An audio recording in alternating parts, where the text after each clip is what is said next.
My name is Dominic Wall. I'm the Regional Vice President of the International Society for Cell Therapy. And in terms of your presentation today, what was the focus of it?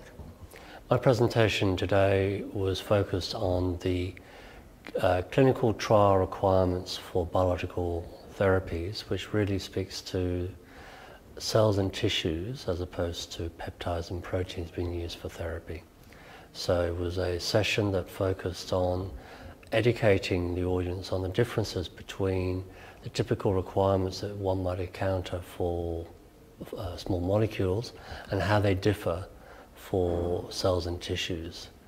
And my focus was very much on the detail, the interaction with the different clinical trial frameworks, what the implications were, and really to drill down on the differences between cells and tissues and the more conventional clinical trials.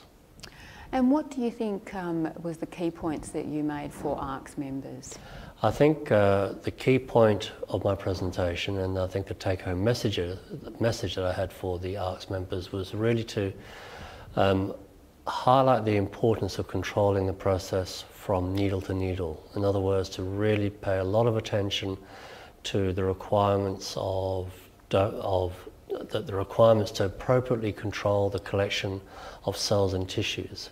It's something that's often overlooked by people who work with cells and tissues in trials, and is really a cardinal part of the process. I also wanted to highlight, I guess, some of the differences, and I think many people working with cell and tissue trials will be surprised that the products are not as sophisticated, they're not as well controlled as they are in the pharmaceutical sphere. That in itself is not a reason to give up, it's just an additional requirement that investigators need to prepare for and need to understand their obligations around that. Were there any examples that you were able to give in your presentation that do you think are worthwhile? Well, I guess what I did finish up with was some examples of transformational products which will actually change modern medicine. And the examples I used came in two spheres, I suppose. One related to the use of stem cells for dry macular degeneration, which is a trial that's being run by ACT in North America and in the UK. And I guess I was trying to illustrate to the audience that this is a game changer. These therapies are in trial, they are going to change the natural history of these diseases and provide a good outcome for patients who've got no other potential treatments. The other treatment I mentioned related to a different sphere, which related to cancer and to chronic lymphocytic leukemia and to acute lymphocytic leukemia in children.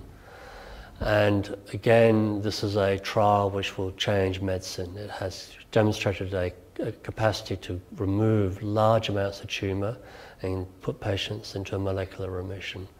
So these, I think, are two extremes, I suppose. They're two highly successful, very well published, very well publicised trials, but which I think the ARCS members need to understand will change the field, and they need to understand that there will be a change in the field, and it's just starting to rumble through. And I think it's useful for the ARCS members to get an understanding that things are going to change pretty quickly.